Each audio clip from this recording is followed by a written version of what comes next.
Underdog Fantasy is the fastest growing fantasy app and easiest place to play fantasy sports. Just jump on UnderdogFantasy.com or download the app, draft your team, and that's it. And if drafts aren't your thing, they also have a pick'em game where you can win 20 times your money in a single night. Use promo code RADIO, and Underdog will double your first deposit when you sign up with up to $100 in bonus cash. Deposit $100, get $100 free. That's promo code RADIO. Terms and conditions apply. This podcast is a member of the Voices of Wrestling Podcasting Network. Visit voicesofwrestling.com to hear the rest of our great podcasts, as well as show reviews, columns, opinions, and updates across the world of wrestling. Welcome to Jumping Bomb Audio.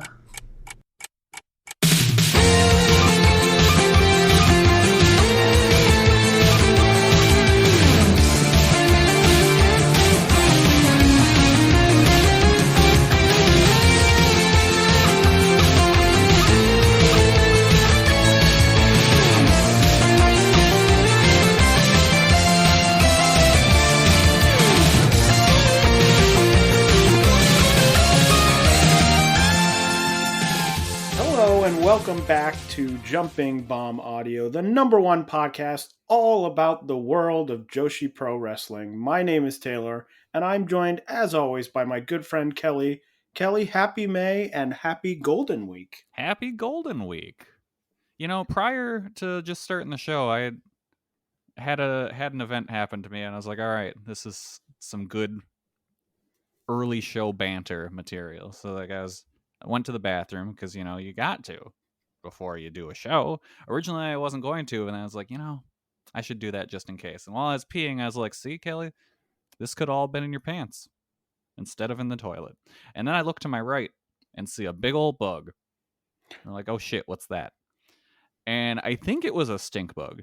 So then I'm like, well, shit, what do I do with this? And I don't want to crush it because then it'll smell bad. So I grabbed it with some toilet paper and threw it in the toilet and then quickly flushed. And then I'm pretty sure it was a stink bug, but with the mixture of toilet water and pee, it made the whole bathroom smell like fresh cut grass. It's very, very interesting experience. Wow, that is a Kelly story if I've ever heard one. I legitimately thought partway through that story was just going to be about you going to the bathroom before the show. I mean, honestly, that's how it started. As I was peeing, I was like, oh man, we can talk about this to start the show, where it's like, look, you know, sometimes you just got to try. It's like when you were a little kid and your parents were like, hey, you got to at least try, you know, and it's like, well, look, if I hadn't tried, all this could have been in my pants. And you wouldn't have seen a bug. I wouldn't have seen a bug, and it wouldn't have made my bathroom smell like fresh cut grass. Seeing bugs is I'm not particularly afraid of bugs, but it's always sort of shocking. I occasionally see bugs in my apartment. It's startling. Yeah. Suddenly there's this living thing by you, and it's like, are you a danger to me? And also, I live by myself, so any movement that doesn't come from me in my apartment is very surprising to me. Yeah, no, it's like, this shouldn't be here. I'm like, you have invaded my space. I often go to sleep. I have this like once every few months where I go to sleep, I wake up, and I think there's someone in my house. Oh, God. I have no proof for this, and obviously there isn't anyone in my house, or I don't think there's anyone in my house. But it's just a weird feeling when you wake up and you're like, I know it. Because the only option is either you go to sleep and you're like, well, if there's someone in the house, then whatever, I'll just go to sleep and they might kill me. Yeah, they'll murder me in my sleep rather than them doing it directly to me while I'm trying to adventure through the house. Yeah, or you wake up and you move around, and if there's someone in the house, you're essentially walking directly to them to be killed. Yeah. But anyway, what an intro for this episode of Jumping Bomb Audio. We got a lot to talk about, but first the plugs. You can follow us on Twitter at JBombAudio. You can follow Kelly at Comic Geek Kelly, and you can follow me at Taymambo. Please subscribe to us on your podcast app of choice. And if that podcast app of choice happens to be Apple Podcasts, give us a 5-star rating and review. We'd really appreciate it.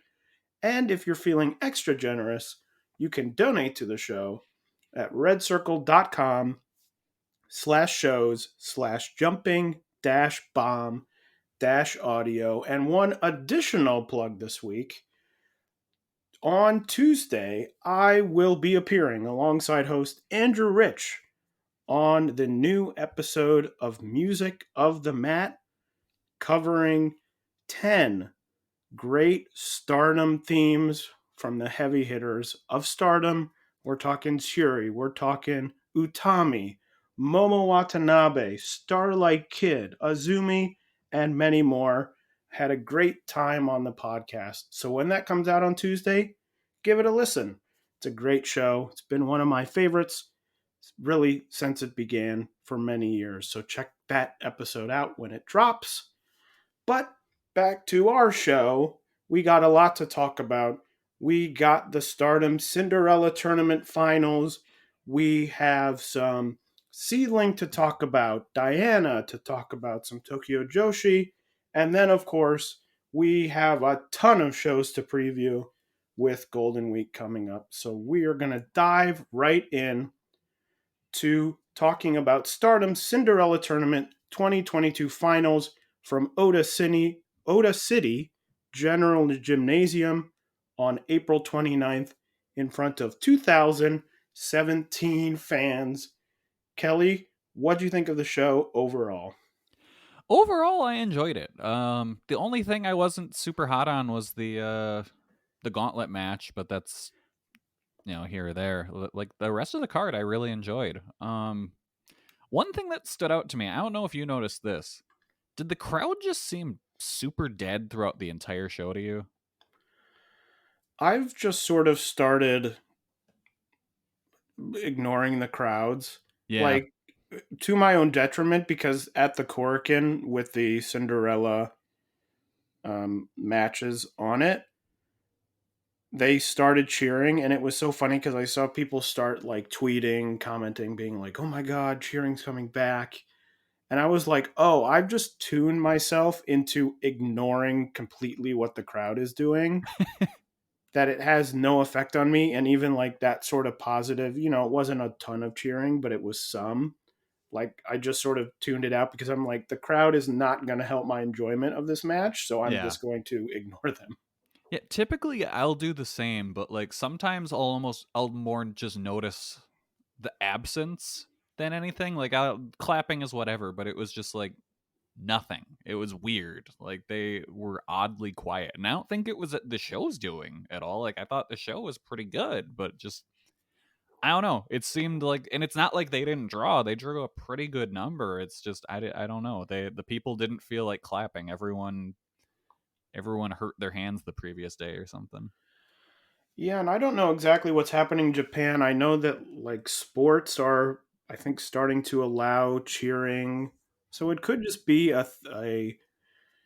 thing where people are tired of going to these shows and just clapping, and they're like, I'm just going to just go and sit and watch the show.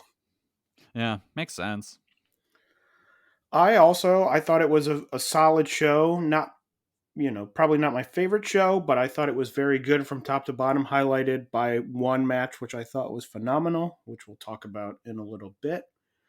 But let's get right into it. First with the dark match, three-way match, with Amy Sourei of God's Eye defeating Mei Sakurai and Waka Tsukiyama in 4 minutes and 19 seconds after Amy Sourei hit the brainbuster on Waka Tsukiyama. Kelly, what did you think of this match? Poor Waka takes the fall again. The absolute bottom of the Stardom ladder. I thought it was fine. It was a decent three-way. At one point, I was thinking about this. Remember how when we were talking about the potential Donna Del Mundo split, and I was like, well, the clear evidence that this is happening is Mai Sakurai's around, and they didn't have her change her name. So it's clear that she's leaving. But she's still in Donna Del Mundo, and it bothers me to no end that she's just completely screwing up their naming conventions of the single name. Like, what are you doing? Change your name. Just be Mai or Sakurai or do something different. it bothers me, but whatever. The match is fine. I went 2.5 stars. Yeah, she feels very disconnected from the rest of that group, especially now that there's all this stuff happening. It's sort of like, whoa, all this drama is happening with these people who have tagged for so long. Oh, except for Mei Sakurai, who just sort of showed up here. Yeah, she's there. Yeah, but I thought it was a fine, basic match. I thought Amy Sourei looked much better than Sakurai or Tsukiyama For sure. did in the brief amount of time. I mean, the brainbuster at the end I thought looked really great. I don't know how much it really looked. It sort of didn't look like a brainbuster to me. But, it's a dark match. It's 4 minutes long. Perfectly acceptable start to the show. Yeah. The following match was our first title match of the evening for the Future of Stardom title. The champion Hanan defeating Hina in 6 minutes and 26 seconds with the backdrop hold. With this defense, Hanan's fifth defense, she ties Starlight Kid, who had 5 defenses. And when I looked it up on Cage Match, it said that Utami had also 5 defenses. But I also read something where people were saying that she had 6 defenses, which I don't remember quite. But anyway, Hanan very much up there. Starlight Kid lost the title on her 6th defense, and Utami vacated the belt. So if she gets 6, if she gets another successful defense, she'd be either at the top or pretty close to the top for the record for a number of defenses with this title, which is pretty interesting. Yeah, I mean, she deserves it. I've really enjoyed this title run. Yeah, I thought this match was really solid. I thought it was a great official start to the show. Still pretty short, 6 minutes and 26 seconds. At one point, I thought Hina was going to hit a Made in Japan because she did the sort of beginning part of it where I don't even know how you would describe it, but you sort of lift them up, and then she just sort of did a suplex. But I was like, oh, a Made in Japan, and then it wasn't a Made in Japan. But I thought this was really good, well worked. It had some good near falls, especially because, as we talked about, Hanan has now had this title for a while, so it's very believable that she would drop it to someone. I thought they had some good reversals. Hanan going for the backdrop driver at one point, and Hina turned it into a trip and then a pin, which I thought was really cool. So I thought this was a really solid match. I went 3.5 stars. I thought it was really good. Oh, wow. I thought one thing that Hanan does really well is her 2.99 kickouts. And she's a lot better at that than most people with her experience level. So that definitely adds to the drama of the matches. Because like you said, there's times where it's like, oh, she's probably going to drop it. But the hand shoots up at the last second. So she's pretty advanced for her experience level with that. I went just 3 stars. I really liked it. But yeah, no, I'm really excited to see where she keeps going with this reign or how long she'll hold on to it. Yeah, she has a number of people who she can still defend it against. There's Miyu. There was talk about maybe a defense against Tomoka Inaba, which would be a lot of fun. So it will be interesting to see where it goes next and see if Hanan can get that clear and away record. Looking through the history, it seems like 3 is usually about the number of defenses people get. That's sort of the average. So already well above the average, which I think portends well for Hanan's future. Oh, definitely. Yeah, no, she's got a pretty bright future with the company for sure. The next match was our first Cinderella Tournament semi-final match, which saw Koguma defeat her tag team partner Hazuki in 6 minutes and 17 seconds with the jackknife bomb. Kelly, us in the mud immediately. I know, right away. The 2 people who said, well, it's definitely Hazuki, we both agree, and that's going to be right, are immediately proved wrong when Hazuki goes down. I thought this was another really fun match.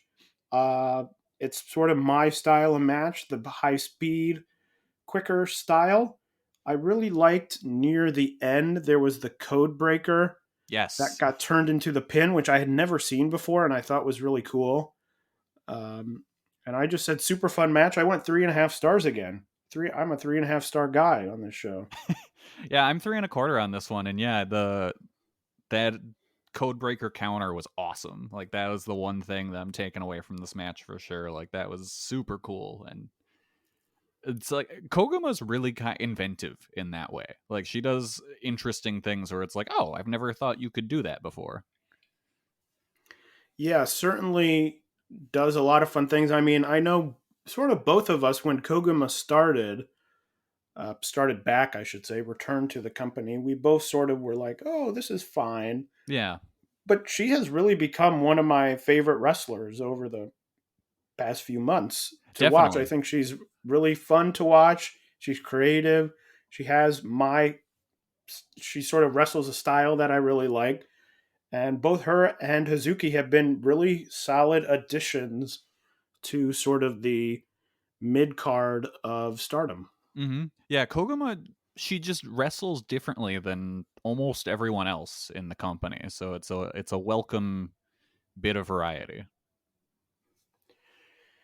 The next match was the second Cinderella Tournament semifinal, which saw Mirai defeat Natsupoi in 8 minutes and 17 seconds using the Miramare submission hold. Kelly, what did you think of this match? That submission just looks crazy. Like I love it. It looks like you could just easily pop someone's shoulders out, just no problem. I thought even though she lost, Natsupoi came out of this match looking great. Like she had a really really good showing here, and just really good high action match. I enjoyed this a lot. I went 3 3/4. I thought this match was fine. I totally forgot for some reason. I guess it's because it was on a different show and my brain sort of reset that the over the top rope rules were still in effect. I completely forgot about that until like halfway through the Koguma Hazuki match when they started like when someone went over the top rope for a second. I was like, "Oh yeah, that's an option." Like I don't know if it's just because it's on a different show and it's like, "Oh, these are the finals," that I was like, "Oh, that doesn't exist anymore." But they started teasing it and I was like, "Oh yeah, I guess that is a way." I was lower than you. I thought it was a perfectly fine match. Like I probably would have been 3.25. I also wrote in my notes justice for Natsupoi, who I thought was really good. So we agree on that. We will later in the show we can talk more sort of about Mirai because there will be more to say. But to me, she sort of feels a bit like Utami in that she's a good wrestler, and I feel like I don't know anything about who she is. Yeah, She's she just was sort of like a friendly person who wrestles. yeah, strong lady, no personality really. But anyway, we will talk about that more in a few minutes later on this show. The next match was another Stardom Gauntlet match, which saw the Cosmic Angels team emerge victorious. That Cosmic Angels team, Mina Shirakawa, Tam Nakano, and Unagi Sayaka. It went this way. The match started with Stars and Queen's Quest. Stars emerged victorious when Mayu Iwatani pinned Lady C. Then Oedo Tai Team A came out, which was Momo Watanabe, Ruaka, and Starlight Kid. Oedo Tai beat Stars when Momo Watanabe pinned Saya Ida. Then Oedo Tai Team B came out, which was Fukigen Death, Rina, and Saki Kashima. And Oedo Tai Team A beat Oedo Tai Team B when Starlight Kid pinned Rina. Then Donna Del Mundo came out. That Donna Del Mundo team, Julia, Micah, and Tekla. They beat Oedo Tai when Micah pinned Ruaka. And finally, the Cosmic Angels were the last team in the match beating Donna Del Mundo when Tom eliminated Julia over the top rope. Kelly, what'd you think of this match? I thought it was fine. Like it was 100% just get everyone on the card match, and I kind of appreciate them doing it all at once rather than here's just a bunch of random tags. So that was cool. It moved pretty quickly for the most part, but I don't know. Outside of the final Cosmic Angels versus Down del Mundo segment, I didn't really care much for it. So overall, I'd probably give the match like 3.25. Like it was fine, but it was very clearly just get everyone out instead of like, I don't know, it could have just been a battle royal or something. I sort of went in being like, oh, another gauntlet match. We just had a gauntlet match. I don't particularly like gauntlet matches. I think they're just sort of weird and useless. But I found myself actually sort of really liking this one. I don't know if it's because I went in sort of thinking, like I won't like this, and then I did. I liked the the only Oedo Tai Stars portion of it. It helped that you had Momo and Starlight Kid and Mayu and Saida. Like you had a lot of very talented people, and it was very clear. Like a lot of these other teams were like two good people, and then like even like Momo Watanabe, Ruaka, and Starlight Kid. Yeah. Then the Oedo Tai Goof Troop came out, as I put them in my notes. There was a lot of very young, near children smoking in the ring. Yeah, that was weird. I was like, oh, okay. I really did like one moment during. I mean, I liked the whole thing of Donna Del Mundo against Cosmic Angels, but I liked one moment where Tom was running the ropes. I don't remember who was in the ring with her, but Julia was on the floor outside the ring and went to like swipe her feet, like you sometimes do, where it's like, I distracted you because I touched your feet, and she missed. I think purposefully. Like I think she was not supposed to hit her, but I do like that idea of not just with this, but sometimes people doing things that don't work out, because then it makes it when you do get it, you're like, oh, you're not just doing it because it's part of this match. You do it all the time. And this time it succeeded. Like people, this happened in the Diana tag match, which we'll talk about in a little while. Someone is on the top rope, and sometimes someone comes over and holds their leg, and they're like, now you can't jump off the top rope, and now my partner can come over and get you. Where it happened in that match where someone went to grab someone's leg on the top rope and they jumped off the top rope before they could grab them. And I was like, I like those interesting sort of moments when you try something and it doesn't work out, because it makes the moments when you do try it and it does work out feel like they're not just planned out moments. You know what I mean? Does that make sense? Yeah. No, it totally does. It makes it feel more real. Like honestly, one thing that would be good in American wrestling is if someone comes out to the ring during a match and the other wrestlers in the ring pay them no mind instead of like, what's this music? Who is this? Yeah, well, that's a hope that I've always had that seemingly will never will never come to fruition. But yeah, that's totally one of them too. Just like moments where you're like, hey, I'm trying to do something and this time it didn't work. Maybe next time it'll work. Mm-hmm. I just like those things. But I enjoyed this. I probably would have gone, what would I have gone? 3.5 stars. I would prefer that these now stop happening because there's only so much that I'm like, ooh, another gauntlet match. Like they're all sort of the same. They don't, this one went 25 minutes, but there were 5 matches. So and with entrances and everything, it's like, okay, so you're watching a bunch of like 4-minute matches, which isn't super exciting. Yeah, it was better than the tag gauntlet that Impact ran on their pay-per-view. So I was like, okay, well, it's better than that, I guess. Seems like a low bar, but yeah. You know what? Maybe Carl Anderson and Luke Gallows should have been in this one. It certainly would have been interesting. Yeah. The next match was our second title match. It was the high speed title match. The champion Azumi retaining her title over Mei Suruga in 13 minutes and 6 seconds with the Azumi Sushi. Kelly, I will throw it to you first. I got a lot to say about this, as I'm sure you do as well. Hell yeah, this is the good shit. Like, this was so good. It was two of the absolute best in this kind of high-speed style of wrestling. Going out and just doing a bunch of cool shit. And it's like, that. This is exactly what I wanted. The whole match was just very fun. Like, you could tell they were enjoying themselves doing this, and it made you like, this is like, oh, this is great. This is exactly kind of the match that they pictured in their mind, and they're just going out and executing this vision.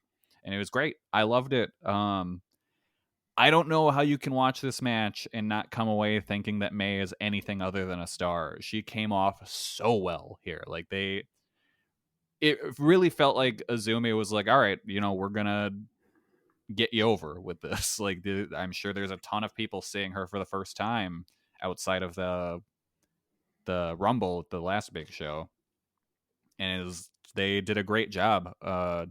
May looked fantastic here. I was super happy with this match. I went 4.5 stars. Definitely my match of the night. Well, I was right there with you. I went 4.5 stars. It was also my match of the night. I do want to say before, my mind says just ignore it. If you've been on Twitter recently in the last few days, you've seen that a clip of about 15 seconds of this match has gone viral through Disco Inferno of all people. Oh yeah, fuck Glenn Gilberti. Glenn, you listen to this? Pick the place. Pick the place. We'll fight it out. But here's Meet me in the Walgreens parking lot. I'll bash your head in with an Arizona iced tea. Let's fucking go, Glenn. Wow, that's not my reaction, but I have to say this. This was all coming after Dave Meltzer said that Stardom is the best women's wrestling in the world. You had to know it was coming because, look, some people like Dave Meltzer, some people don't like Dave Meltzer. If you don't like Dave Meltzer, fine. But there are people who are clearly bad faith. If you're just like, hey, I prefer not to listen, I don't really enjoy listening to Dave Meltzer. It's not for me. That's different. There are people out there who are clearly bad faith actors who are sitting around to pounce on any single thing that Dave says. First of all, Dave is correct. Yeah. If the comparison is between the Stardom roster and Raw and SmackDown, Stardom is so beyond really what 98% of the WWE roster is capable of. I mean, Bianca Belair and, Sasha and Bayley, and then maybe Becky and Charlotte. The rest of that roster is garbage. Yeah. And Asuka kind of at this point. And like Asuka, she just showed back up again after being gone for so long. So it's like, I don't even know if you count her right now. But now I lost my train. Oh no. I lost my train of thought. Anyway, you knew it was going to happen. This clip came out, this 15 seconds of this match. It was the perfect thing for people to glom onto and be like, this is the worst thing I've ever seen. It's the segment where, if you haven't been on Twitter, bless you, your life is better than mine. It's the 15 seconds where they use the ref and they sort of do a back and forth. It literally is 15 or 16 seconds long, the entire clip. Yeah. People know who have listened to this podcast, I don't particularly love moments when the ref gets involved in that manner. In the manner of, I don't like the evil, when they hold the leg or whatever that thing that evil does is. But this is 15 seconds of a match that went over 13 minutes. It's, it's better to me just to freaking ignore these people. Yeah. And even in this case, I thought the ref spot was actually kind of fun. Yeah. And it was very, it's one of those things where it's quick enough where you could convincingly be like, oh, okay, they just grabbed the ref and the ref was like, Yeah, and it was like all choreographed really well. Like he didn't like miss a beat with it either. Like I was kind of impressed with it. But anyway, my main point is Stardom is much better than WWE. Yeah. That's the end point. No matter what Disco Inferno says about, oh God, the business is being ruined. He can fucking take a hike. Yeah, you disco ass bitch. Anyway, back to the match. I thought it was great. I loved the rolling pin reversal on the outside when they started flying towards the cameraman who had to dive out of the way. Yes, that was awesome. That was good. The stuff on the outside was good. I liked May taking the headphone, the microphone, whatever you call it, headset from Momo Kogo and like introducing herself. Yeah. And the corner dive that Azumi did where she jumped up and nearly fell and was like, woo, and then like bounced and then jumped, I thought was very cool. That was honestly more impressive than if she had just nailed it. Yeah. Because it was like she recovered so well and managed to still do it. Like that was really, it showed a ton of just body control. And then near the end, I almost didn't write any notes because I was so into the match. I was like watching the match. There were so many reversals, pins, things like that, that I just wrote that ruled and then wrote 4.5 stars. Pretty much. A great match. I mean, Azumi, I don't know what her workload is going to look like this year. Obviously, she's still high speed champion, but I mean, incredible match with Starlight Kid earlier in the year. Now this match, a sort of low level, people like Shuri, people like Sai Kamatani, Mirai are going to get sort of the focus of this company naturally. They're the champions. They're the high up people, Utami, Mayu, people like that. I think Azumi in 2022 has been the best wrestler in this company. Yeah, it's very much like the WCW Cruiserweight division kind of thing, where it's like, looking back on these shows, the moments and stuff you remember are the awesome Cruiserweight matches rather than fucking whatever Hulk Hogan was doing, like this really feels reminiscent of that. And the last thing I'll say is I did get a question from a friend after I think they had watched the match, and they were like, is this Mei Suruga's best match? I have to say no. If you watch this match and you had never seen Mei Suruga and you were impressed and you want to see more, there's many, many incredible matches of hers in Choco Pro. I know some people are going to hear that and say, well, I'm not going to do that. But she's got some incredible matches there. I think, to me, Kelly, I don't know if you agree, this was sort of between her quote unquote bigger work in Stardom, not that many matches in Stardom and Tokyo Joshi. I mean, this was the best. This was the best one of those to me. I don't remember her being in Tokyo Joshi. That's okay. That's interesting. But yeah, no, she's like, this is a very, very, very good match of hers. I do think she has better output. The match she had against Emi Sakura was very good last year before Sakura left to the US. In 2020, she had the awesome match against Mitsuru Kono with the crazy slap that like echoed throughout the Ichigaya. A ton of her tag stuff with Aki is awesome. One in particular, I don't know why this one stands out so much, but it is the tag title defense against Psycho and Chango. Like, I love that match. But yeah, she's got a ton of great matches in the Choco Pro back catalog. And it's so funny because I also was thinking, sort of on an related but unrelated note, Riho recently announced that she was going back to She'll be back in AEW. She had some sort of injury, which is now healed, and she will be back. And, Mei Suruga was sort of the heir. When Riho left, it was sort of like Mei Suruga was the heir apparent. When Kelly, we were in Japan in 2019, they had the big Mei Suruga Riho match, which I thought at the time Mei Suruga was going to win and sort of become like, it was going to be like, the baton is passed. That didn't happen. But to me, to compare, I never thought it would be possible that I would think, Riho has been surpassed. But I think Mei Suruga is putting together a very strong catalog of matches. Some of that is that her matches are more readily available than Riho's were.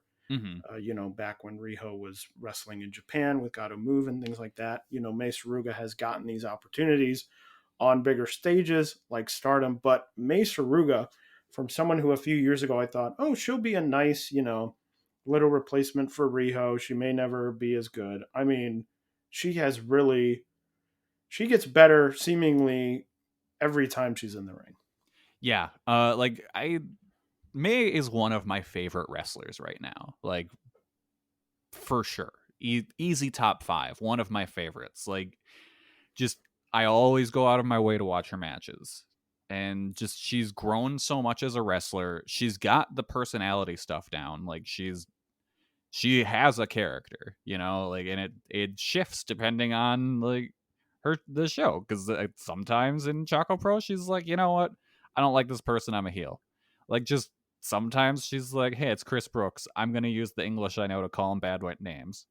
Like, it's great. Like, I still can't believe that AEW had her for like a month, 6 weeks, and they did virtually nothing with her. Yeah, I agree. I don't know if that had I think I heard at some point it had something to do with the visa that she had. Okay. Where she had a visa to get in the country, but not to technically work in the country. That may have had something to do with it. But I agree. I mean, I would have said at the time, if she's coming, we should get her a work visa. Yeah. I don't know if that was impossible at the time, but I do agree. But either way, happy to see her get a platform. And as we said, as much as the sort of Disco Inferno stuff is annoying, I sort of looked at the quote tweets of the original GIF or the original clip of the match. A lot of people were like, "Hey, this is really cool. This is really great." So as much as it's like, oh, it's annoying, like here comes this guy who fucking doesn't know anything to ruin everyone's fun. Some people are going to see that and go, hey, this is cool, and check out the shows or check out the matches or find Mei Suruga matches, which ends up being a net positive.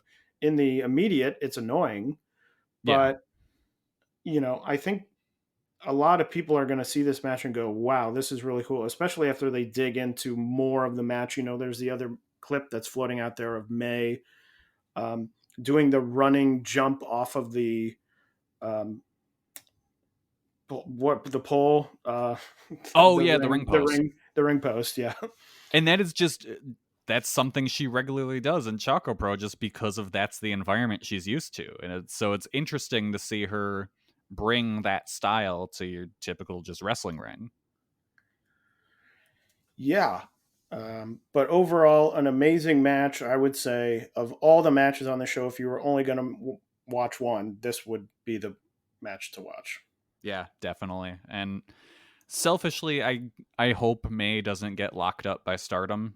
Like I like seeing her work in other places, especially at Choco Pro. So I'd be kind of sad if that would just not be able to happen anymore. But I really, really am happy that she's getting these opportunities. Well, I should say, and one thing that we did miss, I now realize now that you brought that up, is that after the gauntlet match, the Color Squad came out. I meant to say that and then forgot about it, so we'll go backwards. The Color Squad came out and sort of challenged Cosmic Angels. Tom, a former Actress Girls member, there. So there is some history there. Saki leading the color squad there. But that sort of, and I did actually briefly talk about this on the episode of Music of the Mat that will be coming out this week. I do think at the moment when when Bushiroad bought Stardom, I was very fearful that they were going to destroy at least a couple of promotions in just being like, hey, we want, 15 of the best wrestlers. We'll take two from here, two from here, and two from here, and then everyone else is dead. I think, with the colors thing, we've had the prominence deal going on. We have Mei Suruga coming in. I think that Stardom overall has been a net positive for the entire Joshi scene. Now, of course, the COVID stuff has been a net negative and maybe a stronger net negative than the net positive of Stardom. But I'm not really all that worried No. about May leaving. They introduced her when she walked out. They were like, she's in Gatoh Move, she's in Choco Pro. Like, they are not, it doesn't, I could totally be proven wrong in 6 months when they sign all these people. I don't know, but it doesn't to me feel like a thing where they're like, hey, these people are coming in and we're going to steal them. It just feels like they're like, hey, these people are talented. We'll bring them in for a show. I mean, they have so many shows, so many matches to fill. I think it's a lot smarter to bring in Mei Suruga than to run back, Azumi versus Koguma, Azumi versus Fukigen Death. Yeah. For, time number 10,000 or whatever it is. And then, you help them a little, and then maybe you bring it back, or maybe there's a point in the future where maybe you bring these people in full time. But it hasn't felt to me, and there was sort of the moment when Julia came in, years ago. That sort of moment of Julia coming in felt in a way malicious. That made me very nervous about like, oh, this is going to be Stardom's thing, is they're just going to go and be like, great, we have you now, screw whoever you're coming from. None of this to me, the Marvelous stuff, a lot of the Marvelous stuff they've done, Prominence, now with colors, May and Yuna and Emmy from Gatoh Move. None of this has felt malicious. It's felt like, hey, we have this big scene and let's use it and let's all work together. And Stardom is also doing, the anniversary, the Korakuen Hall anniversary show. They've been very willing to seemingly sort of help out the scene as a whole, which I think has been a big positive. Yeah, definitely. And I think last episode we were talking about the prominence thing and trying to figure out if that was done or not. And I think it's done because they did pop up in DDT, I guess, today. Yeah, although Suzu has a match coming up, but I don't know how much of that is just like, oh, here's someone we can use rather than being like, oh, it's still the story. But it could just be that, that story sort of ended and now Colors will be the story. Yeah, I'm wondering, do you think that Stardom would be willing to lend out Julia for the first actual big prominence show? To do a... Well, I think this show that they had, which we'll talk about in a bit, I think counts as their first big show. Does it? Okay, I thought it was still like a test run. And it feels like to me, if Stardom wanted to do that, if they wanted to do like Julia versus Suzu, they would be like, do it in a Stardom ring. Yeah, it all depends on how hardcore they want to go with it, though, because I could see there being a point where Stardom's like, no, you do that over there, please. Underdog Fantasy is the fastest growing fantasy app and easiest place to play fantasy sports. Just jump on UnderdogFantasy.com or download the app, draft your team, and that's it. And if drafts aren't your thing, they also have a pick'em game where you can win 20 times your money in a single night. Use promo code RADIO, and Underdog will double your first deposit when you sign up with up to $100 in bonus cash. Deposit $100, get $100 free. That's promo code RADIO. Terms and conditions apply. Yeah, that is possible, but I also don't really have a great hold on what exactly, how hard Prominence is going to go into being like, these are big shows, because they seem very sort of happy to be like, we're here, we're showing up here. Yeah. We're now in DDT, we were in Stardom. where it becomes sort of a strong hearts thing where it's less about doing your own shows and more about what promotions you can work with. Mm-hmm. So we'll see, but looking in the future, it's much better to sort of look and be like, oh, there's lots of exciting things that can happen rather than being like, oh God, or my, favorite company is going to get totally killed. Yeah.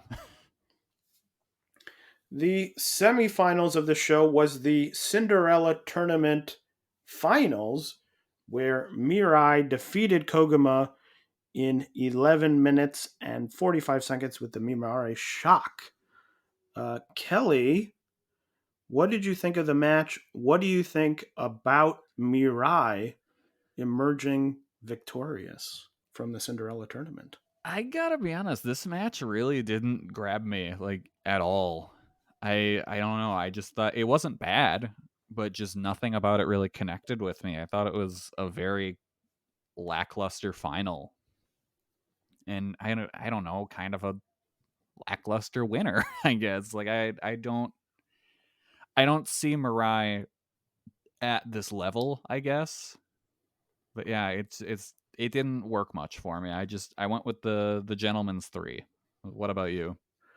Yeah, I thought it had the very difficult task of following a great match that I loved. Yeah. So I think even if it would have been like pretty good, I still might have been like, oh, it was fine. I probably would have been around 3 like you were. I thought it was perfectly serviceable. It wasn't really all that long. Like most of the matches on the show were pretty short. Yeah, that was Uh, actually really nice. I enjoyed that. Mirai, there's been a lot of debate all around about her as a winner. I think my biggest issue stems from the fact that it doesn't feel to me like this is a winner where a lot of the winners in the past, it felt like they're hitting their head against the sort of ceiling. And the Cinderella tournament is a thing that sort of opens it up and you're like, "Oh, now they're a big time player." Yeah. In Stardom, it to me doesn't feel that way with Mirai, mainly because she just had a title match and lost. Mm-hmm. Like what was that, December? Yeah, it was fairly January? recent. Something like that. Um, and it just feels to me weirdly like, oh, you lost. You haven't really done a ton. She had the 2 showcase matches. Um, and it's like, oh, okay, now you're back again. Who she challenges. I guess she could challenge Saya, I guess. Yeah. That would be sort of a more believable, like, oh, I guess she could win that match and become white belt champion.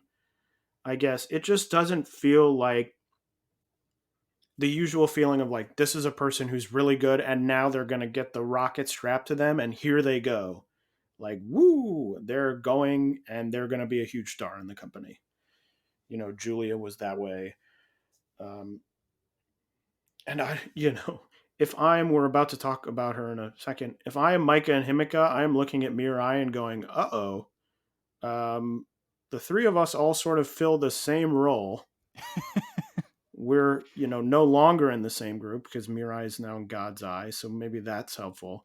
But to me, Micah, Himika, and Mirai are all sort of very close copies of sort of the same person. It's the 3 Spider-Mans pointing at each other.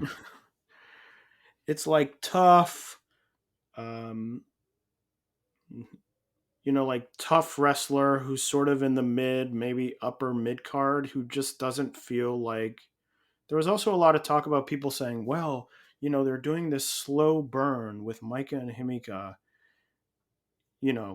because one big complaint people had is they're like, Mirai just showed up in this company like 4 months ago and now she's winning the Cinderella tournament. She's had a title, that I don't really mind all that much. Like if that's what they think is good and they want to do, like I don't particularly care how fast people get moved up the card. I mean, they did it with Unagi where she like ran up the card.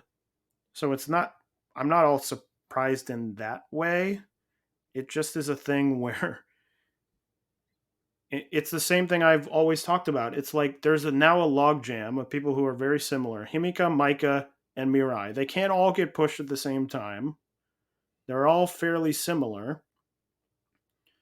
And, people saying, oh, Himika, Maika, it's a slow burn. They're not really doing anything with them. Like, Himika had a title shot. She lost again. She's lost all of her title, singles title chances. So it doesn't to me feel like, oh, there's a slow burn going on with them. It just No. feels like, oh, there's nothing to do with them. And then once every 6 months you can be like, oh, they're the title. They're going to have a title match. They're going to lose. And Pretty I think a much. lot about Dragon Gate had a Korakuen Hall show this week that I watched. And there's a lot of similarities to me with Dragon Gate and Stardom, the way they're set up with sort of these factions. They have a number of titles that they can use. And I was just so struck by the fact that the main event of this Korakuen Hall show, a hot main event, ended with this sort of decision of Jason Lee. Didn't have anything to do with any titles, was totally not related to titles, but it was a hot angle that really helped Jason Lee, even though it doesn't have anything to do with he's challenging for titles, he's fighting. It had to do with the storyline that got people invested, and that's something I wish they would do more. When they do it, they seemingly do a great job. They did a great job with Starlight Kid, with the Mm-hmm. storyline of her turning. That was hugely helpful for her. But it feels like they're like, oh, okay, we'll do it like once every 4 months. We'll do it with one person at a time. Yeah, no, they just don't have like the storytelling bandwidth for more than one story at a time. It's very weird. And they're running so many shows now. I mean, it's Golden Week, so it's a little bit different. But when we talk about the number of shows that Stardom has coming up in the next 2 weeks, it's crazy.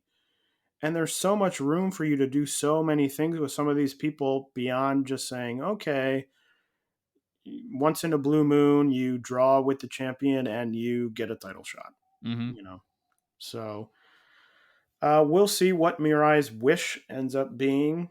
I think that may determine, it's one of those things that, like, why wouldn't you challenge Shuri? It's the same problem of, like, the New Japan Cup. Like, you win the New Japan Cup, you can challenge for any title. Why would you not challenge for the heavyweight title? Yeah, Like, right now, the World of Stardom title is the biggest title in this company. yeah. The only thing is because you're basically just admitting, oh, I can't win that, so I need to try for the second tier. Right, but we will see. But, in some aspects of this sort of discussion, I do agree with some people, but I don't think it's quite like some people like, oh, I can't believe it. Oh, that they could do this. I totally believe that that they would do this based on what they've done in the past, but it just doesn't seem to be that same like, they finally arrived moment that a lot of these other people have had through the Cinderella tournament. Mm-hmm. The main event was for the World of Stardom title, Shuri the champion defeating Himika in 21 minutes and 24 seconds with the Syu Sakai. Kelly, I'm interested to hear what you thought about this match. I really like this. I think it was probably my favorite like singles performance I've seen from Himika in her time with the company, unless I'm forgetting something. It was. I don't really have much to say about it because it was kind of your standard house show or house style Stardom main event, which is good. Like I think they did a good version of that. But like I don't know. I don't have many thoughts just because it's like, all right, it's the throw bombs, do the strike exchange, throw more bombs, 1, 2, 3. So I went 4.25 on it. Again, thought it was good, but not super remarkable, I guess. I thought it was mostly fine. I went to close the show 3.5 stars. I think it was badly hurt by the fact that I thought that Himika had absolutely no chance of winning. Oh yeah. I do agree. I thought aspects of it were very good. I thought Himika looked very good, but it was just something that didn't connect with me really all that much. I don't really have much beyond that to say. I thought it was a perfectly serviceable, fine match in that sort of, as you mentioned, the style that they've established for these big main event title matches. Um, so yeah. Yeah, that's the problem with with the kind of just having the house style like this, where it's just like, well, they kind of all blend together at a point, and regardless of how good they are, because again, I thought the match was pretty solid. I went again 4.5, 4.25 on it, but it's just like you can only do the same thing so many times before people are just like, I'm kind of bored by this. So that is everything from Stardom's Cinderella Tournament 2022 finals. Before we move on to talking about what else happened over the last 2 weeks in Joshi, Kelly has a message from this week's sponsor. Whoa, buddy, I gotta tell all you guys about HelloFresh.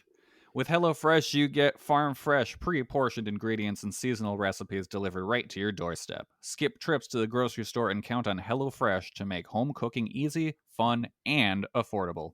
That's why it's America's #1 meal kit. You can get farm fresh seasonal produce and easy to make recipes delivered right to your door every week. HelloFresh has fit and wholesome recipes for satisfying and nutritious meals that you can feel good about, with 6 recipes per week to choose from, including low calorie and carb conscious options. I'll tell you this for free: HelloFresh makes cooking fast, easy, and healthy. Now you can go to HelloFresh.com/VOW16 and use code VOW16 for up to 16 free meals and 3 free gifts. Let me say that again. Go to HelloFresh.com/VOW16 and use code VOW16 for up to 16 free meals and 3 free gifts. HelloFresh, America's #1 meal kit. So, what else happened over the last 2 weeks in Joshi? There was a few more Stardom notes. On April 23rd, there was an artist title match between Donna Del Mundo and the Cosmic Angels that went, you guessed it, to a 30-minute time limit draw. That's all I'll say about that. Also, Konami is returning to Stardom, joining with God's Eye. I know that there was chatter online when there was going to be a 4th member that it could possibly be Konami, and it is Konami. And I'm happy to see Konami back. I am a Konami fan. So, and, when she left, it was not clear when she would return. So I'm happy to see her back. Yeah, for sure. And she fits in with kind of the style of the group, for sure. SEAdLINNG had a Korakuen Hall show on April 29th. The top 3 matches were Riko Kaiju against Riko Kawahara, Arisa Nakajima versus Tsukasa Fujimoto, and the main event, the tag titles, Asuka and Makoto retaining the titles over Yoshiko and Ryo Mizunami. Kelly, I know that you watched this show. What were your thoughts on it? I thought it was a great show overall. The Riko Kaiju and Riko Kawahara match was really kind of just a hard-hitting war of attrition, where it was just, by the end of it, they both looked totally exhausted. It felt like a huge win for Riko Kaiju. I went 3.5 on that one. Fujimoto versus Nakajima was awesome. Like, it's kind of startling to see a match like with this level of violence, as kind of just like, oh, it's just a match between friends, just 2 best friends just going out and having a sporting contest, and then they just beat the ever-loving shit out of each other. Just the second half is so brutal. I loved it. I went 4.5 stars on it. And then the main event was very good too. Just really solid tag title defense. I liked how, even though Asuka and Makoto cheat along the way to get their win, it still felt earned because of the level of fight that Yoshiko and Mizunami put up. I went 4 stars on that one. And then in the undercard match, there was the high-speed 4-way, which was pretty much just a going-away match for Sakushi, and it was very sweet and just a really nice moment. And you could tell all these people really kind of cared about her, and just it was a really cool moment. So if you enjoyed Sakushi as a wrestler. I definitely recommend checking that one out. Yeah, I thought the top three were all really strong. I loved the main event. So thought it was well. If you've only got a little bit of time, I would say the top three are all well worth your time. A very good show for SEAdLINNG. Tokyo Joshi had a number of shows as they get ready for their next Korakuen Hall show, which we'll talk about in a few minutes. On April 24th, the Magical Sugar Rabbits lost in the main event after Free Wi-Fi, Kelly's favorite tag team, removed a turnbuckle pad and did a little bit nefariously. They did that on the 24th. They did it on the 30th as well. So maybe some intrigue there with what's going on with Free Wi-Fi. On the 30th, April 30th, Hyper Masao pinned Shoko Nakajima in the main event leading up to their title match at the Korakuen Hall show. So it will be interesting to see if Hyper Masao can use that success and win the title. Ice Ribbon had a number of shows. The 23rd, the 24th, they had a Korakuen Hall show on the 30th where we saw the match again. Arisa Nakajima, this time defeating Tsukasa Fujimoto for the SEAdLINNG title, successfully defending her title. That was a rematch of the match that happened at the SEAdLINNG show. So if you like that match, check out the Ice Ribbon very quick rematch. Yeah.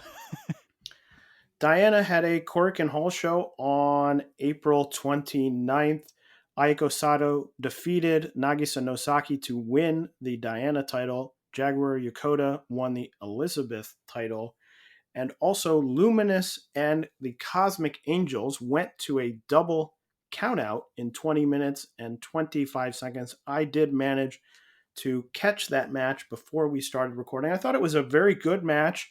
Thought there were some really fun exchanges. There was a really great strike exchange between Unagi and Miyuki Takase. The end of the match was a bit strange. It went to a double countout, but all four ended up outside the ring. They were sort of fighting. The ref starts counting 1, 2, 3, 4. He gets to 11 and stops counting.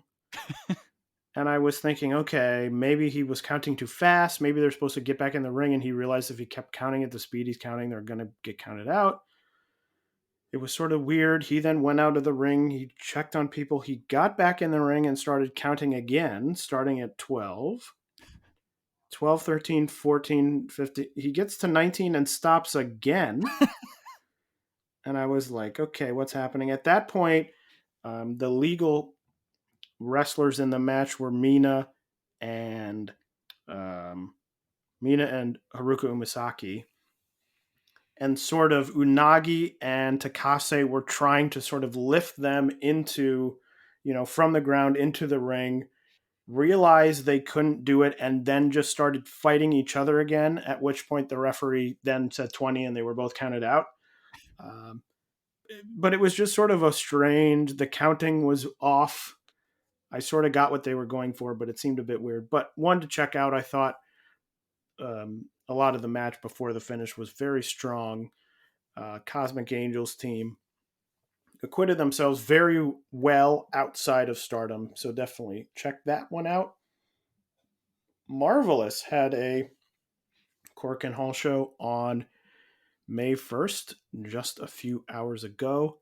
Takumi Aroha retained her AAAW title over Yu, and Itsuki Aoki and Rin Katakura, the tag team of Aoki and Katakura, defeated Kaori Ito and Tomoko Watanabe to win the AAAW Tag Team Tournament and win the AAAW Tag Team titles. So they are officially the tag champions. Wave had a couple of shows. And Kelly, what has been happening in the world of Choco Pro?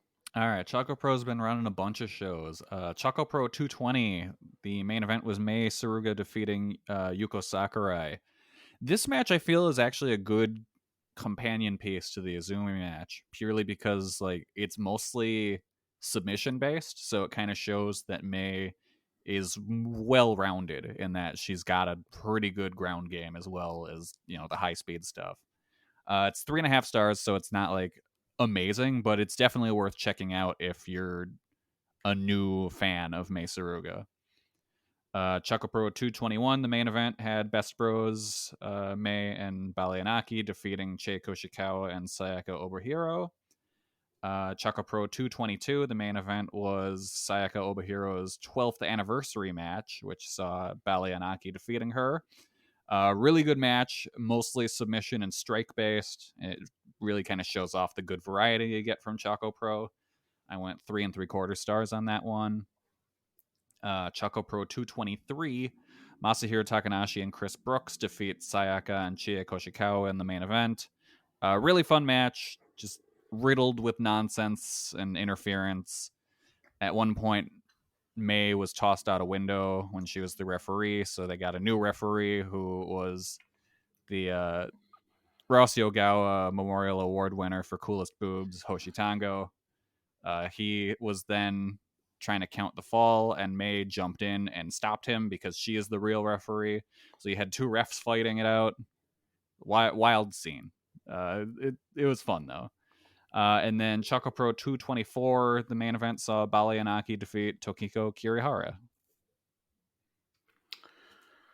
Great. There was also, before we move on to the shows, there was also the first sort of official prominent show that happened in the last 2 weeks. Kelly, I know you watched. I watched it. I enjoyed the show. Kelly, I know you watched it and enjoyed it as well. Yeah, no, that was a really good show. Excuse me now as I go look at my match ratings for that one, because I do not recall. The main event, the tag match, the fans bring the weapon tag, Suzu Suzuki and Jun Kasai versus Akane Fujita and Violento Jack, was really good. Suzu and Fujita worked really hard. Like, they definitely went out there to have a great match, and Kasai and Jack held up their end too, but they kind of just, for the most part, let the women do their thing. I went 4 1/4 on that one. Definitely worth checking out.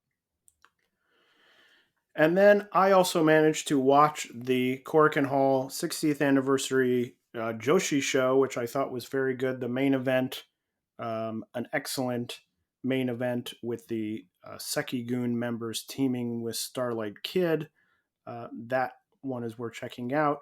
Not a ton else on the show that's must watch, but a super fun, super quick watch. So if you have time and you're interested in sort of seeing that type of show with a lot of different promotions mixing with each other, I recommend checking that one out. All right, so here we go. The upcoming shows. There's a lot of shows upcoming. So starting with Stardom, Stardom has sort of house shows on May 3rd, May 4th, May 7th, May 8th. They also have on May 5th a big show headlined by Saya Kamatani versus Maika for the Wonder of Stardom title. Starlight Kid and Momo Watanabe will defend their tag titles against former champions Hazuki and Koguma, and Tekla will defend the SWA title against Mayu Iwatani. On May 13th is New Blood 2. It will feature Hina and Hanan teaming to take on Tomika Anaba and Aoi, Yuna Mizumori going up against Lady C, Saya Ida and Momokogo going up against Rina Amakura and Yuko Sakurai, Emi Sore and Mirai versus Waka Tsukiyama and Momoka Hanazona. Take a guess who's taking the fall on that one. The semi-main is Suzu Suzuki going up against Mei Sakurai. Not sure I could think of a sort of less exciting Suzu Suzuki singles match in Stardom. But the main event will be Mina Shirakawa, Unagi Sayaka, and recently X revealed as Haruka Umasaki after the time limit draw at Diana. Umasaki was asked to join New Blood 2, so it will be the three of them going up against Ruaka, Rina, and Starlight Kid. Kelly, are you looking forward to New Blood 2? Yeah, no, I really enjoyed the first one. And I think right now my most anticipated match is probably Yuna versus Lady C. Yeah, that one could be a sneaky, good good. It could be a sneaky good match. I also appreciate Yuna just looking completely insane at the press conference, just decked out in her insane fruit clothing and stuff. Yeah, bringing an interesting energy. Yeah. And then they have a Korakuen Hall show on May 15th. The only match announced for that so far is the 5-way match that will determine the leader of Queen's Quest. So that the one match that has been announced for that show so far. SEAdLINNG has 3 shows coming up. 2 of them are on the same day, on May 2nd. The Best Friends Produce 2-part event. So part 1 will feature Rina Yamashita and Best Friends going up against Asuka, Makoto, and Maya Yuki. Also will feature Sakushi and Yuri going up against Miyuki Takase and Haruka Umasaki, with everyone wearing the costumes of Arisa Nakajima and Tsukasa Fujimoto. Ibuki Hoshi versus Momoko Hanazono in a singles match, and the main event of that show, the Best Friends going up against Yoshiko and Hiroyo Matsumoto. That is the afternoon show. The evening Best Friends Produce show will see Hanako Nakamori go up against Hamiko Hoshi, Miyuki Takase go up against Just Tap Out's Misa Kagura. The Best Friends and Sakushi will team up to take on Riko Kawahata, Ayame Sasamura, and Haruka Umasaki. And the main event will be the Best Friends teaming together to take on Riko Kaiju and Yuki Mashiro. And then they also have a show on May 13th, which will see Arisa Nakajima defend her Beyond the Sea title against Riko Kaiju. Kelly, 3 pretty fun-looking shows. Yeah, those 2 the Best Friends Produce shows look really fun. I definitely want to check those out. Oz has a show coming up on May 8th. That one will be headlined by the semi-main will be Akino against Yumioka against you. The winner of that match will be the first of 2 challengers for the 3-way title. The next one will be determined on their show on June 19th, and then the match will be in July. And then the main event will see Hiroyo Matsumoto, Rina Yamashita, and X against the Ozaki-gun team of Mayumi Ozaki, Maya Yuki, and Sayori Ano. Tokyo Joshi, as we mentioned earlier, has a big Korakuen Hall show coming up. The first match on it will be a 3-minute exhibition match. Reika Saiki, who will be retiring from in-ring work, will be retiring from wrestling, will go up against Arisa Endo. Yuki Kamafuku and Mahiro Kiryu will go up against Haruna Neko and Kaya Toribami. Suzume will go up against Juria Nagano. That should be a good one. Yeah. Rika Tatsumi, Miyu Watanabe, and Yuki Arai will go up against Yuki Aono, Raku, and Pam Harajuku. Miyu Yamashita and Maki Ito, 1-1 million, will go up against Moka Miyamoto and, from AEW, Hikaru Shida. And the 2 title matches on the show, the Magical Sugar Rabbits, Yuka Sakazaki and Mizaki, the champions, will defend against Free Wi-Fi, Hikari Noa, and Nao Kakuta. And the main event for the Princess of Princess title, Shoko Nakajima, the champion, defending against Hyper Masao. So, Kelly, I'll ask you first, which of these matches are you most excited for? Man, this card's kind of stacked. I want to say the tag match, the tag title match, because I want to see a free Wi-Fi win, obviously. But the main event could be really good too, because you gotta figure with Nakajima and Hyper Masao, it's not just gonna be a straight wrestling match. Like there's gonna be some nonsense, and I love their matches at the first show of the year. So if we can get that kind of energy, that would be good. Do you think Masao wins? Because I think that's a possibility. I think it's a possibility. I mean, as we talked about last time, I don't really know where this Shoko title reign is going. So I wouldn't really mind if it was like, oh, Hyper Masao won it. Like, it's crazy. Yeah. So I could certainly see Hyper Masao winning. I certainly don't think it's out of the question. I'm also curious. Well, I sort of wasn't curious, and then I was made curious because the semi-main, the tag title match, I figured, okay, Magical Sugar Rabbits are probably going to win. But now, if you don't know, through some method, Tony Khan / AEW have demanded that Yuka Sakazaki come to AEW on May 4th. It's not clear why. I'm assuming that she might be in a qualifier for the Owen Hart tournament, I guess, but it's something that they seemingly have never done. I don't know how strongly they sort of demanded. It's But very strange. she will be leaving, I believe, like right after the show. So all of a sudden I'm like, well, if she's leaving, do they change the titles? I think they might. They might, especially because there's something coming up in a second, which we'll talk about, which lends more credence to that. Yeah. What if they do the free Wi-Fi comes out at the beginning of the show and demands this match starts right now?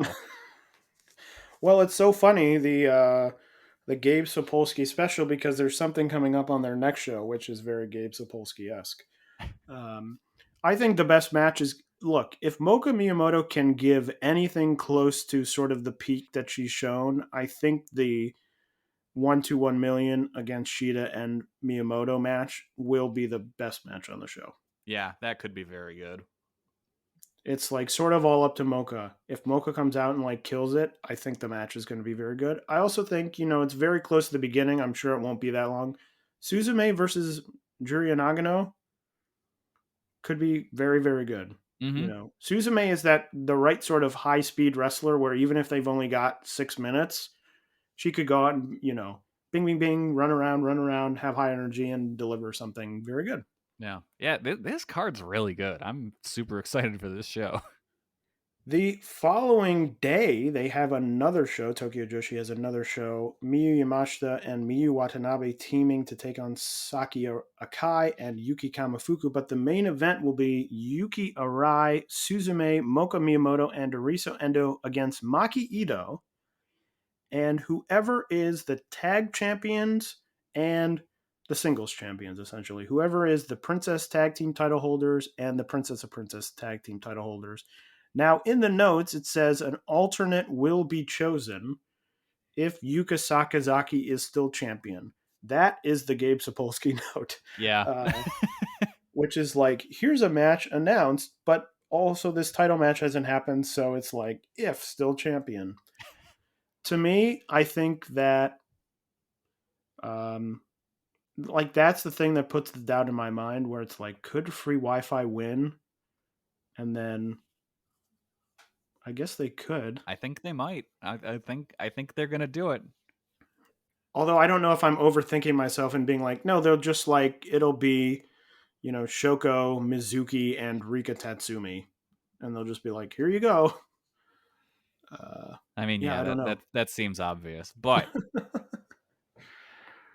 I want the dream to come true. Free Wi-Fi as champions. It could be my classic Tokyo Joshi overthink, which I'm known for. But anyway, Tokyo Joshi also has a show on May 14th, but nothing yet is announced for that show. Sendai Girls has 2 shows back-to-back. The show on May 6th, Yurika Oka versus Kanon, Dash Chizako and Hiroyo Matsumoto against Maria and Ayame Sasamura, Chihiro Hashimoto and Yu going up against Asuka and Saori No. That should be good. And a number 1 contenders match between Mika Iwata and Miyuki Takase going up against Ryo Mizunami and Manami. They then have a show on May 7th, Yurika Oka against Ayami Sasamura, Manami against Miyuki Takase, Mika Iwata against Yu, Chihiro Hashimoto and Kanon against Ryo Mizunami and Tomoka Inaba. Ice Ribbon has their biggest show of the year coming up, their annual Yokohama Budokan show on May 4th. The card is, starting from the bottom, Cherry, Hiroyo Matsumoto, and Kiku, going up against Nao Ishikawa, Rina Amakura, and Misa Kagura. Bani Okawa and Yappy going up against Sumika Yanagawa and Saran. Maya Yukihi, Yuko Sakurai, and Natsumi with Ram Kaichao going up against Teihanma, the returning Teihanma, Saori Ono, and Maika Ozaki. The classic Aja Kong rookie singles match, Aja Kong against Kaho Matsuhita.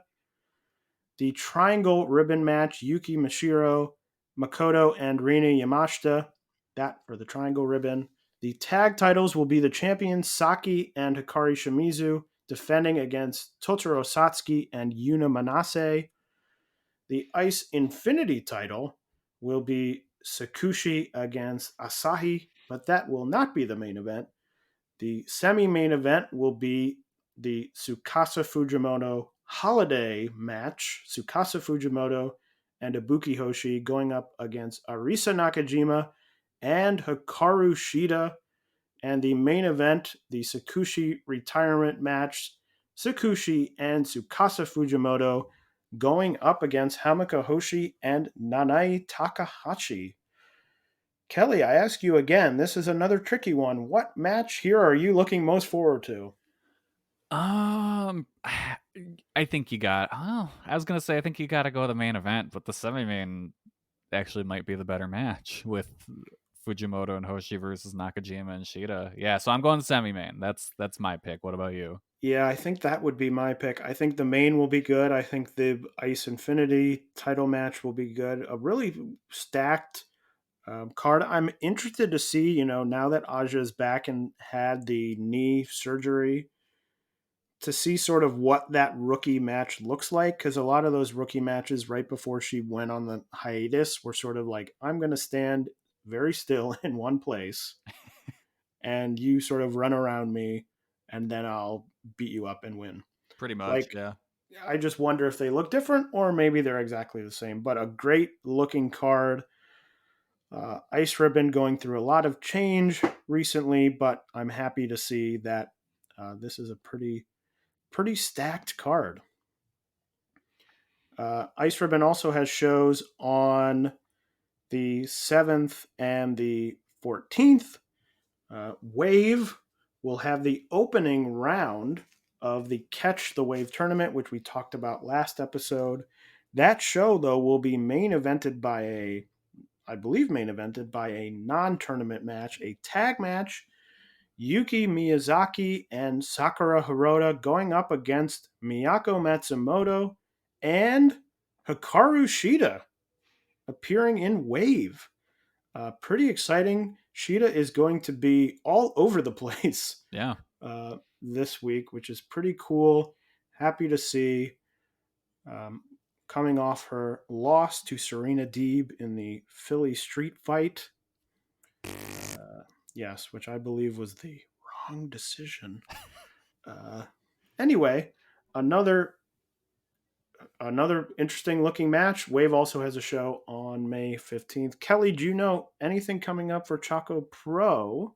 I do, but this week. I got distracted. I'm pretty sure a car just drove past my house blasting the fucking Doink the Clown music. I'm incredibly thrown off right now. Because I was just talking and all of a sudden I hear... Oh. Okay. Well, hopefully they're not coming to your house. I really hope not. That would be rather upsetting. Okay. May 3rd, we got Choco Pro 225. That is headlined by Mei Suruga teaming with Antonio Honda to face Yuna Mizumori and Chie Koshikawa. Then on the 4th, we've got Gatoh Move Returns, the first Gatoh Move promoted show since the pandemic started. This show will air on the YouTube channel, but it'll be the day after the show happens. I believe it is at Itabashi Green Hall, I think, is the venue. Yeah, that sounds right. So the card looks like this. We've got Toru Owashi and Hagane Shino versus Antonio Honda and Trans Am Hiroshi versus Dragon Ninja, the team of Shiori and Chon Shiryu. We've got a singles match of Sayaka taking on Tokiko Kirihara. A trios match with Masahiro Takanashi and Chris Brooks teaming with Shin Suzuki to face Ken Oka, Yuna Mizumori, and Sayaka Obihiro. Your semi-main is a singles match featuring Balianaki taking on Hikaru Sato, which that should be good. And then in the main event, you've got Mei Suruga teaming with Haruka Umasaki to take on Chie Koshikawa and Kaori Yoneyama. That's a solid card. I'm looking forward to that. Yeah, sounds good. I'm excited to see the return of Gatoh Move proper. Yeah. Yeah, kind of is. We're getting to the point where it's like, wow, are they going to ever do that? So yeah, it's cool. I'm excited for them to bring a show in front of an audience for the first time since this all started. Well, that is everything. Just a few things that are happening over the next 2 weeks of Joshi. I believe I talked with Kelly earlier. We are going to try to watch as much as we can. And I think we're going to deep dive into as much as we can from as many promotions as we can from this upcoming 2 weeks as a Golden Week celebration next episode. So we will see it. Much of it, as usual, depends on when things are airing, where they're airing, etc. But in 2 weeks, we can't do anything when Ice Ribbon airs in June. But in 2 weeks, look forward to a Golden Week or post-Golden Week celebration from Jumping Bomb Audio. But that is all we have for this episode. Kelly, I have to ask, do you have a movie recommendation? Buddy, I got two. So the first is The Northman. Cool Viking movie. Definitely worth checking out. And the second is my new #1 movie of the year, which I saw last night. That is Everything, Everywhere, All at Once. I went into this movie knowing virtually nothing, besides it was highly recommended by other people, and it's vaguely Kung Fu related. That's all you need to know. It'll kind of get you in the right mindset for it. It's awesome. It has a ton of stuff visually I've just never seen before. It's super innovative, inventive movie. Definitely well worth checking out if you can find a theater that's showing it right now. Yes, that one has been recommended to me by a number of people, so I am a person who has to check that out, and hopefully I will be able to do that in the next week or so. Yeah, it's really good. It's one of those, I ignored it for a while, because purely just based on the name, I thought it was one of those movies where it's like two sad teenagers who fall in love and their dads hate them movie. Well, that is everything we have for this episode of Jumping Bomb Audio. So for Kelly, my name is Taylor. We will see you next time. Goodbye. Underdog Fantasy is the fastest growing fantasy app and easiest place to play fantasy sports. Just jump on UnderdogFantasy.com or download the app, draft your team, and that's it. And if drafts aren't your thing, they also have a pick'em game where you can win 20 times your money in a single night. Use promo code RADIO, and Underdog will double your first deposit when you sign up with up to $100 in bonus cash. Deposit $100, get $100 free. That's promo code RADIO. Terms and conditions apply.